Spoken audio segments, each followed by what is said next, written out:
are 90, who did pretty much a lot of the front running in FP1 this morning, just looking to fire some much needed momentum into what's been... Bagnaia. Well, we saw Pecco Bagnaia have all kinds of problems this morning getting that GP26 Ducati stopped, particularly up the hill into the first corner.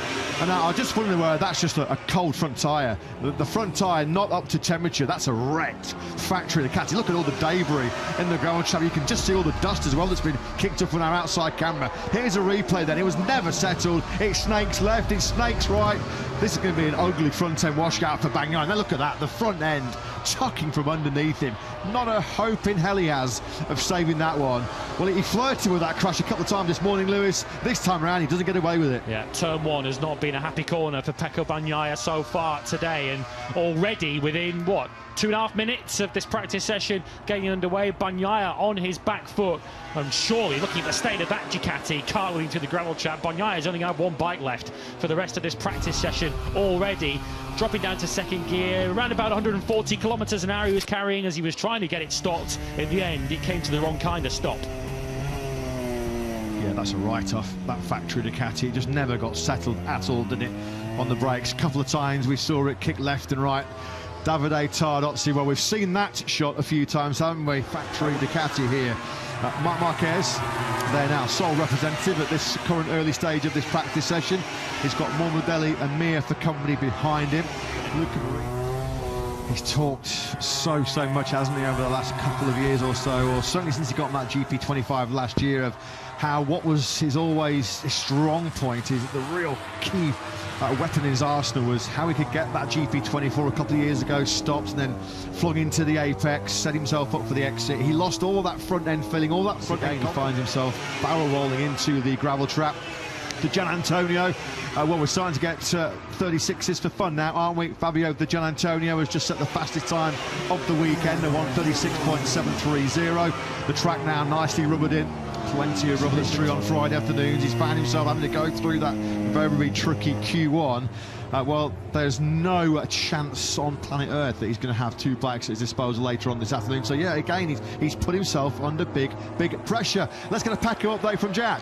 Yeah, I've just been down here in front of Bagnaia's box, watching him go through the explanation, and a lot of Ducati's data engineers were at the heart of that conversation. Now, remember when we spoke to Davide Tardozzi this morning, he said that GD Dell'Igna and the Ducati technicians over the past 3 weeks have been working extensively on electronics to try and narrow that gap to Aprilia at the front. Now, the way in which Bagnaia was explaining and using his right wrist to illustrate that there was still just a little bit of throttle maybe earlier on in the lap that gave him a warning, and then obviously for the moment that caused the crash at turn with the engine brake, and that's what's caused the front end to push, the rear wheel to be pushing the front slightly more than he anticipated with the new tyre.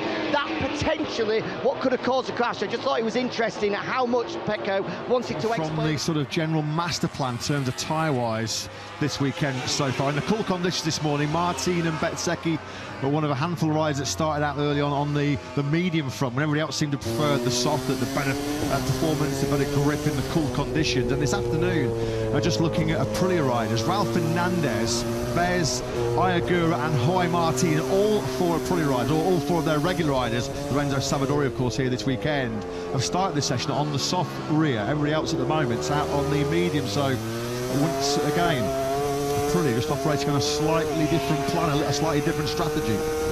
Well, Jorge Martin certainly benefited from going against the grain in Austin, Texas, going for the medium rear tyre. 1-0 put this rider, Fabio Quartararo, in pole position. It was one of the best single laps of the whole of 2025. I think it's going to be a very big ask for Fabio to repeat those heroics here this weekend, but he is up into 9th, which is a bit more likely this morning.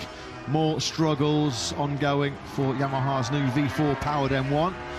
Yeah, they're continuing to throw plenty of resource and brain power at the problem. Some more developments and updates it might be able to pick out on the Yamaha, particularly behind Fabio Quartararo's feet. At the moment, there was told on his dashboard, being followed by number 63. Davide potentially suggesting that as a result of Alex knowing that Pecco was behind him, he brakes slightly earlier than normal into turn one, which is what caused the front tyre to lock.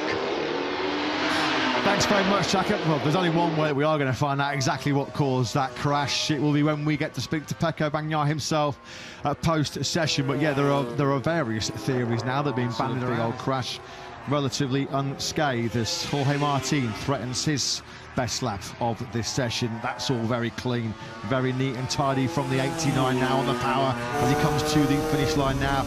12, stays in 12th. It is his best time, a 1:37.391. Just make the list of the rider that has not been rumored yet, and yeah, we working on chatting, talking, and try to assess the available options. Given the level of Aprilia at the moment, given the level that your team is showcasing at the moment, I imagine your phone is quite busy right now. Yeah, I mean, to be honest, the Aprilia is quite appealing now. It's competitive, and we had a great start of season. Let's see how we can. Yeah, I mean, I always like to work with rookie and to see the rookie growing up. That's always quite exciting. I feel that in the moment where Trackhouse is now, with this bike, which is competitive, and we can try to aim for good results, it's a time to try to get experienced riders tire. So it's okay. I mean, a good start in our opinion. And then, but now we see how to continue. Of course, now it's time where you have to put everything together and try. Unfortunately, with this format, which I'm not a big fan of, you have to stay in a top 10 this afternoon. So it's a matter to put everything together when it's time with a soft tire and try to be good. Thanks, Davide. You're welcome. Yeah, great stuff. Thanks as always, Jack, and thanks to Trackhouse MotoGP boss Davide Brivio. So, Iagura yesterday when he was bombarded. Of course, the fact that they currently have the fastest 1000cc bike is no guarantee that they're going to have the fastest 850 next season. Of course, struggle this much forever. They are too strong, they are too rich and too clever down at the Yamaha camp, having, of course, tasted so much success over the years. They will get back towards the front. It's a matter of when rather than if. I would say as well, Yamaha pulled off a bit of a blinder there because you get the feeling that they've caught a GP bike that maiden pole when he was barely 20 in 2019. That was on the gear shifter break. When he's leading, he looked like he was going to win, didn't it? Oh, and we've got a crash there for Jorge Martin. Of course, that's the final corner by the looks of it, isn't it? And he's now going to run across the circuit, which is not particularly advisable, but he's obviously had a good look down towards turn 12 to make sure that it's clear for him to run across the circuit. Crashed in the practice start session earlier on. This time, in a competitive session, he's gone down, up and down under braking into turn 13. That ain't slow in that braking zone for the Lorenzo corner. Not carrying a